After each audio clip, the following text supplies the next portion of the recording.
Dear Tita L, sabi nila, ang hula raw ay gabay lang, pero pwede rin palang babala. Last year kasi, nagpahula ako Tita L. Sabi ng manghuhula, hindi raw ako swerte sa pag-ibig. Kung may manligaw man sa akin. Noong panahon na yon, mas mabuti raw na wag ko na lang sagutin. Gusto ko mang sundin ang hula. Kaso pogi yung dumating Tita L. Pangalanan natin siyang Jake. Half Chinese, may negosyo ang pamilya, at nireto siya sa akin ng mga kaibigan ko. Matangkad, maputi, at may pang-artistang ngiti. Dead man na talaga ako sa hula kasi maayos naman kami ni Jake. Sweet siya, Tita L. Kapag nagde-date kami, hinihintay niya ako sa labas ng opisina. Minsan may dalang milk tea o kaya naman bulaklak. Kaya kahit nasa isip ko ang babala ng manghuhula, ano naman po ang magagawa ko? Sumuko na lang ako sa pag-ibig. Pero Tita L, ito na nga. Makalipas lang ang ilang buwan, lumabas na ang totoong kulay ni Jake. Para bang ahas na nagpalit ng balat. Napansin ko na may pagkakuripot po siya.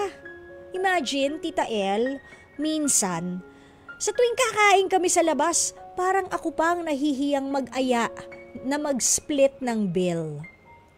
Parang lagi niyang inaantay na ako yung magbayad.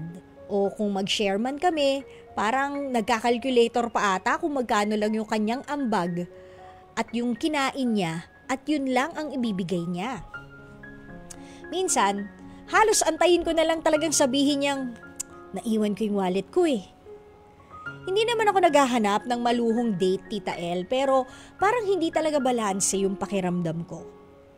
Nag-worry rin ako, Tita L, dahil kada meron kaming pagkikita, may pasaring siya na baka hindi tanggapin ng pamilya niya ang relasyon namin dahil wala akong dugong Chinese. Ngayon, hindi ko na kinailangang mag-isip pa kung dapat ko ba siyang ipaglaban.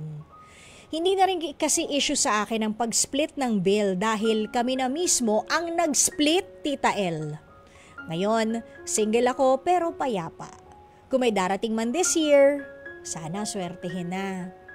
Ikaw, Tita L, naniniwala ka ba sa mga hula o sadyang nagkataon lang na ganito ang aking napala?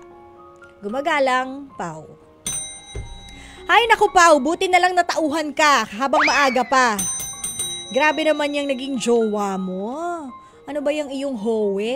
Howe is Chinese for girlfriend or boyfriend, howe. Yan. Hindi ko alam ang pinagmula ng salitang jowa. Bakit ba siya naging jowa? Because, shota, ganon. Naging jowa, ganon. Anyways, Pau, buti na lang at hindi na kayo ng howe mo kasi nakakaloka pala siya. Nuknukan ng kuripot, hindi ba? Aba ay ang galing pala magpasiklab ano? Noong nililigawan ka pa tapos yung naging kayo na biglang nagbago ng ugali, nakakalurky. So at least kahit papaano nagkaroon ka na ng peace of heart and mind sa pakikipag-break sa kanya. Sa tanong mo kung naniniwala ba ako sa hula, there was a phase in my life that I did. Pero siguro habang mas nagmamature o mas umiidad ang isang tao, they lean more on their faith sa Diyos, kahit ano man ang religion nila. More on faith na tayo. Yan, 'di ba? Siguro nagkataon lang yon na nung sinabi ng manghuhula sa'yo na mamalasin ka sa pag-ibig, at yun na nga ang nangyari. Tandaan mo, Pau, na kung ano ang laging iniisip natin, madalas yun yung nagmamanifest. That is how powerful our mind is. Kaya dapat lagi tayong positive eh. Dapat lagi tayong happy, dapat lagi lang tayong good vibes. Ang i-manifest nyo lagi that you never run out of money. Hindi siya I will, hindi siya present tense, always at present. I never run out of money. I am rich in terms of money, friends, loyal friends. I am rich with a happy family. always present tense. Always remember na ang mind natin is very powerful. So kung ano man ang madalas mong iniisip, madalas nagkakatotoo. And katulad nga ng sinabi ko, dahil more on faith na tayo, I guess next time, try mong instead of magpahula, ipagdasal mo sa poong may kapal na sana dumating na talaga si Mr. Right. Ayan, Aaron, ito na ang tamang panahon para patugtugin natin. Ikaw naman, love of my life. Yan, ganyan. Sana ipagkaloob na sa'yo ng poong may kapal si Mr. Right. Imbes na napupunta ka kay Mr. Kuripot at kay Mr. Wrong. Diba? Yun nga. Pagdating naman dun sa baka hindi ka tanggapin ng pamilya, hindi ba mas okay na?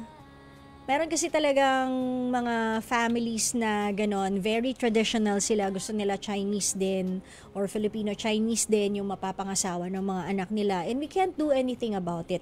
Uso pa rin po ang fixed marriage, by the way. No? So, sa aspeto na yun, wala rin tayong laban. Buti nga, kuripot siya.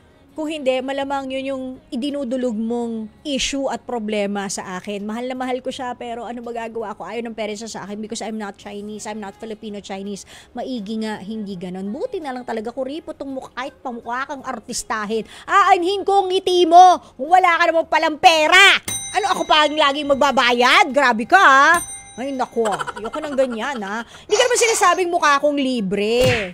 Pero pwede naman kasi, di ba, either you split the bill, okay, that's fine. Pero baka naman pag nakaka-LL ka sa buhay, ikaw muna, next time ako naman. Di ba? That's how a relationship works. Hindi naman pwede, sa panahon ngayon, hindi naman pwedeng lagi yung lalaki yung taya. Pero hindi rin naman tama na lagi yung babae yung taya. Di ba? So sometimes, split the bill, kung sinong nakaluwang next time, di siya magbayad. Kung sino susunod, ako naman ang taya. Diba? I think mas maganda kung yung relationship kung ganon. Diba? Okay!